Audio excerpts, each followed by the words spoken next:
Hello and welcome to my kitchen. Today is the Tuesday, the something, I think it's the 19th of November today. Today I'm going to go to the shops to do some baking because last week it was my birthday. Woo! I'm 28, I'm getting old, but I'm still in my 20s. So yay for that, I suppose. And for my birthday, my lovely parents sent me a stand mixer and it's gold and I haven't used it yet.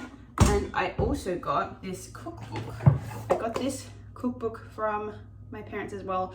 Mum really likes her social media content, so my goal for being here is to bake everything in it because it's all about baking and there's lots of breads, but I'm going to start with something that is a little bit more in my wheelhouse. I'm not going to start with a bread because there's lots of bread recipes in here and all of the pictures are really pretty and I'm a little bit scared of the bread, so I'm going to do something that's a bit more in my wheelhouse, which is scones or biscuits, I don't know, whatever you want to call them. Considering it's still fall, even though it really feels like winter, it's only, I think it's 6 degrees outside at the moment. I'm going to make pumpkin scones. Huzzah! And they look at the picture, it looks really nice. But I reckon I can pull off a pumpkin scone. We have most of the things we need for it. I don't really know what pumpkin pie spice is, so I'm gonna have to Google that and see if that's something that I can, surely, I'm in North America. Surely I can just get it. The recipe also calls for butterscotch chips, which I'm just gonna get some Werther's Originals and just,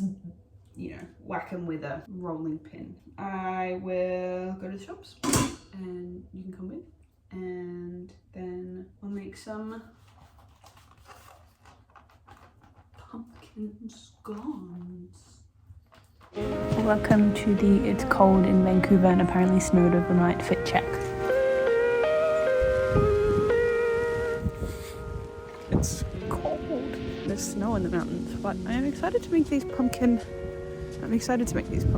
scones. I can see more snow on the mountains than what there was the other day, so because it was like super cloudy yesterday and it's not as, the cloud's not hanging as low on the mountains, so I'll flippy the camera around. Whoa! Oh shit, I actually wish I had my it looks so cool, oh my god. Oh, it looks so much cooler in person. What the hell?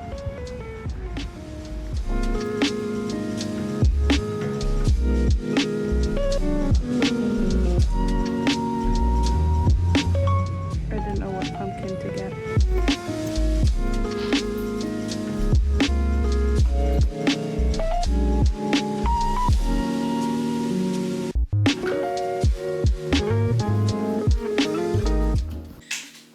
We're back from the shops. Anyways, I think I have everything that I need except for pumpkin pie spice, but we had most of the things to make it. So in order to make pumpkin pie spice, we have ginger, cinnamon, allspice, nutmeg, and ground cloves. So those are all the things to make pumpkin spice. Other ingredients that we are required to have include unsalted butter, which is in the fridge, all-purpose flour, granulated sugar, light brown sugar. I assume that this is what I need. Nothing said light brown. This yellow brown sugar or dark brown, and we already have dark brown. This was a lighter color, so I'm going to assume this is what I need. Baking powder and baking soda, pumpkin puree, maple syrup, potatoes, and molasses. If you don't know, oh, just ask us. 1 large egg, butter, milk, which I'm really mad about purchasing because I only need a tablespoon of this, and now I have a liter of freaking buttermilk. I'm gonna turn these into butterscotch chips and then some icing sugar. Oh, and I also got a really cool lip balm. This lip balm, how cool, which smells like chai. First things first is to make the pumpkin spice mix. I'm using a recipe from the Pioneer Woman, which was the first one that came up when I googled how to make pumpkin pie spice mix. These are the ingredients. I guess that's what I'll do. 3 tablespoons of ground cinnamon, 2 teaspoons. Throws me because it has half a tablespoon on ground ginger, 2 teaspoons of ground nutmeg.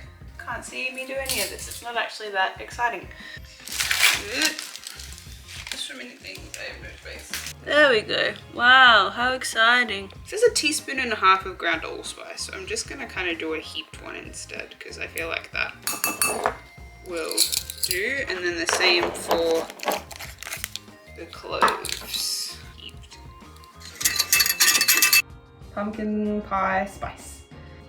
So first things first is put the butter in the freezer. Oh, we really have no bench space here. Ah! How much butter do I need? 113 grams. I hate ounces. I'm just not a big fan of the ounce. Doing cooking shows is difficult. So if I cut it like half, that's 135. 113 is so precise. You know what? 116 will do. It says to put it in the freezer for 5 to 10 minutes. Butter in a butter bag. So in a large bowl, I'm gonna do it in a different bowl. What are you? It's fine. I actually don't need to use a stand mixer for this, which is a shame. That was the whole point of this, was to use a stand mixer, and I actually just need a whisk. It doesn't tell me to sift it, so I'm not going to. 293 grams. No! Bloody thing died. What just happened was the scale decided to cark it while I was in the literally halfway through pouring the flour. So I put the flour in a different bowl, charging the thingy while we wait for that to be done. I don't know where to put this bowl, I have no space. My solution while that waits is to get out of some of my anger and frustration by bashing some Werther's Originals into little butterscotch bits. So I hope this is what I need. And if not, well, fuck it, whatever. I need 90 grams, which I can't actually weigh right now. So I'm gonna put them all in this half a cup. It feels like a lot. I don't know, man. Like, this one is for me. I'm gonna eat this. Okay. I'm not doing any more. That is enough. That is plenty of Werther's Originals. Okay, here we go. Bag of Werther's Originals.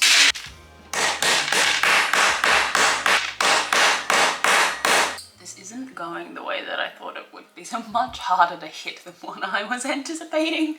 Like, they're still so like intact. Oh no, they're coming out of the bag.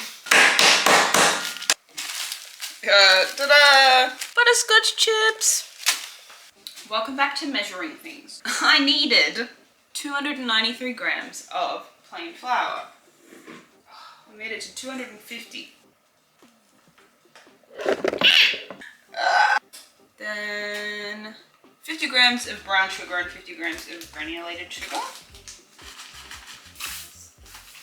I accidentally did 60 grams. 1/4 teaspoon.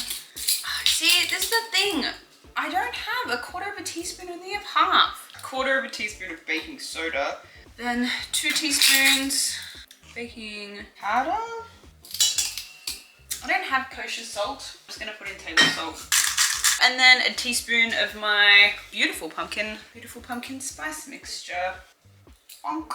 Let's whisk. Okay, so dry mixing is done. Now it's time for canned pumpkin. Crack this bad boy open. Looks like baby food. 113 grams. Pumpkin puree, buttermilk, egg, and molasses. Okay. Buttermilk, all 15 grams of it. Tablespoon, which was 15 grams. Nice. 1 egg, 1 large egg. Egg. molasses. 8 grams. Man, buy so much stuff for this recipe. Barely need to use any of it. This is not a good baking day for me. Ugh. I also don't like the smell of molasses either. It's very intense. Half a tablespoon. Half a tablespoon. It's my mixture. Ew. Now we mix. Okay, welcome to the kitchen from another angle. Now I have to grate the butter. I don't actually need the stand mixer anymore. Sad days. I don't know, my hands are very warm. Using the largest holes, shred the cold butter into the flour mix. Do I have molasses on this book already? I've got this. Frozen butter. And then grate it. I wonder what the grating does. This is so weird. It looks like cheese. I have grated the rest of the butter and mixed it all in this bowl, and now I have to add the pumpkin puree and the butterscotch, and it says to just mix it with a wooden spoon, so I have a wooden spoon, and then I think I have to turn it out and do some shaking. Please ignore the mess. Oh, no. Mixing this in this bowl.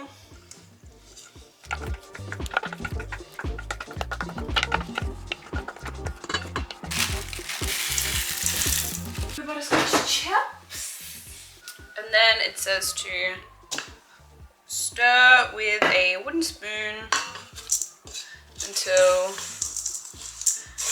just combined. This is a really dry mixture.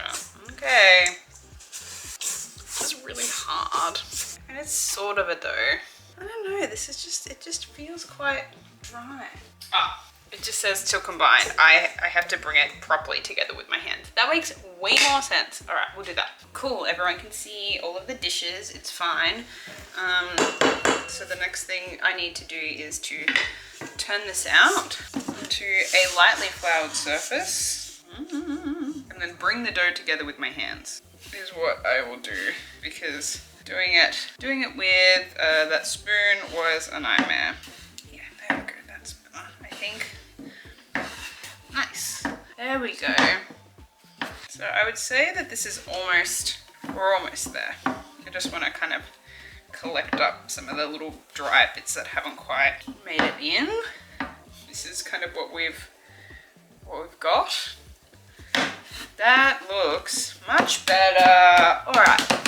Then I think quickly press into a 6-inch round and then cut into quarters. I don't know how big 6 inches is.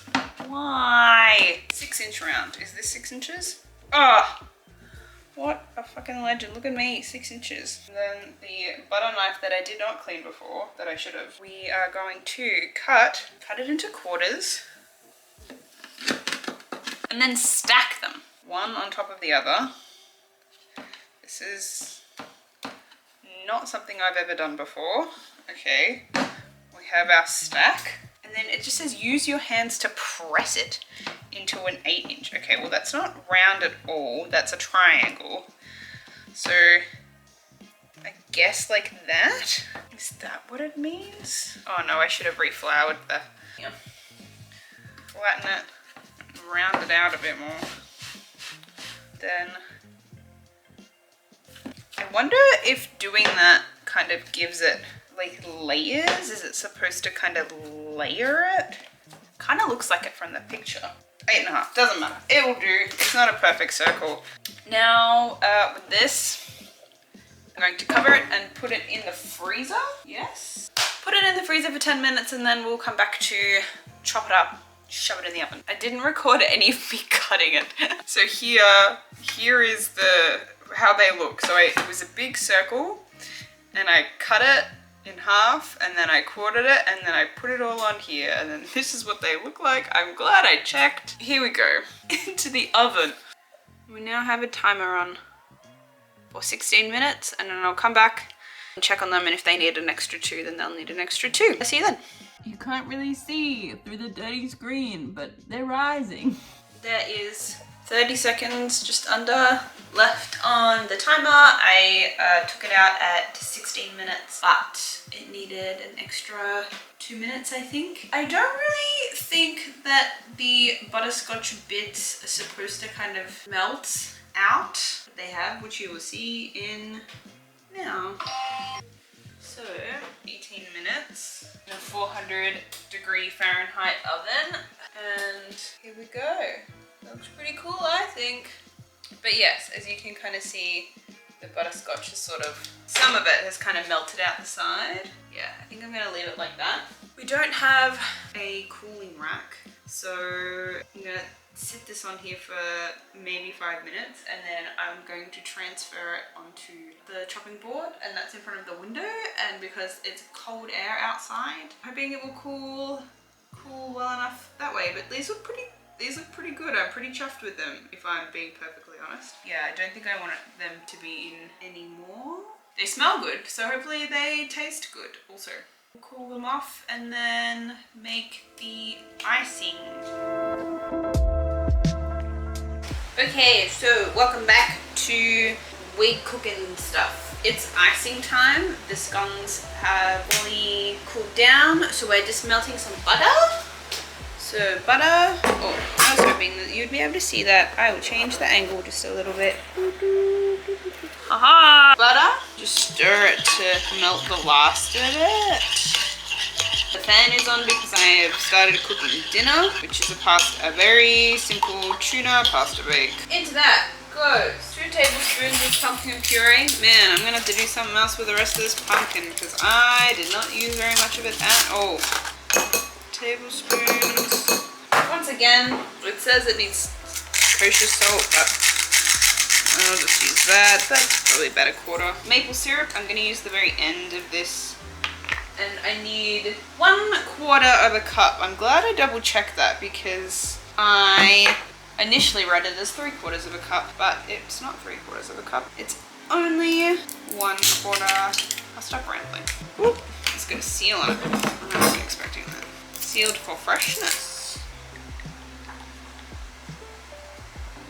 1.5 cups of icing sugar. Now, I just bought it, I got a couple of scoops. I was kind of winging it and hoping that I would end up with enough for this. So, I guess we'll find out if, jeez. Did I just fluke 1.5 cups? Okay, so that's a cup. Man, stressful. A cup? Perfect. With a little bit left to spare, just in case. Nice. And then we'll just whisk it and then cover the top with the icing. I'm getting icing sugar everywhere. This looks very orange. I mean, I guess it depends. It would really depend on the color of the pumpkin puree. My assumption would change the color of the icing itself. And also like the color of the maple syrup. Okay, that looks like icing. Bring the scones over. Looks like a royal icing. Do a little taste test. Not too sweet actually. That's so interesting. You can taste the pumpkin. If I just have to really not think about the pumpkin puree. If we bring this over here, fingers crossed I'll get it all done before I have to take the stuff out. So we have our icing. Oh no, my timer! The timer went off, so I will have to pour out my pasta first and then do it. Time to do the thing. And I guess I just drizzle it over and hope it looks cool from here. I think it will.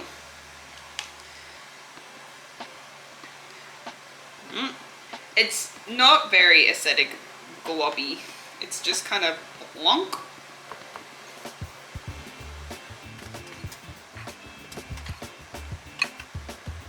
Mine doesn't look as glossy as the photos. Photo ones look very pretty. And this looks a little grainy.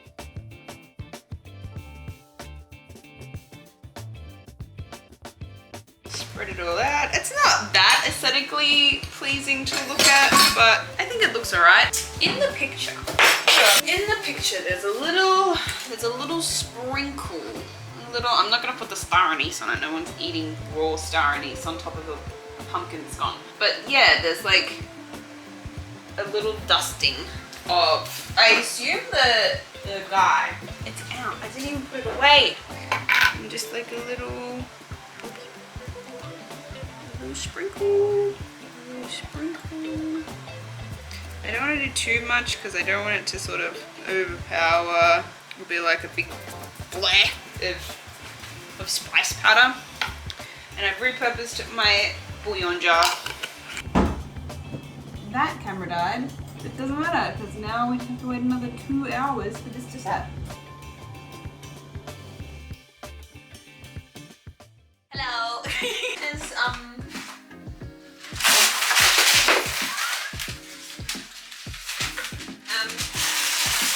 I've done what the recipe said, which was to put the icing on top of the muffins and the scones. The icing on top of the scones will let them set, but in the notes it says place the scones in a cold oven and preheat to 350 degrees Fahrenheit, and then once it reaches temperature, then it's good to eat. So I could have just eaten them warm and then left it, but whatever, we'll do this. Which scone would you like? Pick one.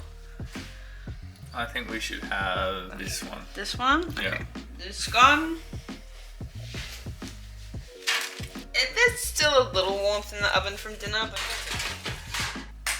and then we'll eat it, and I'll make James test it first. Tell me why I was this close to opening the oven and just pulling it out with my bare hands. Moment of truth. I don't think I was supposed to do that. You seem to have lost. You kind of have a layer. Maybe it wasn't fully hardened. That's so weird. Maybe they have to like set further. But and then I think it's just the sugar. That's so weird. This is it. Ooh, that's a bit warm.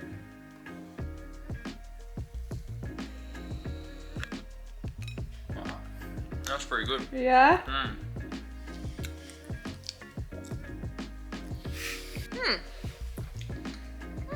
Oh, pretty good actually. Yeah, no, it's good.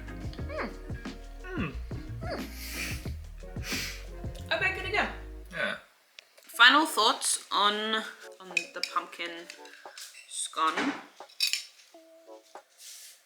is it's doughier than what I was anticipating it to be, but it's definitely like it's all cooked.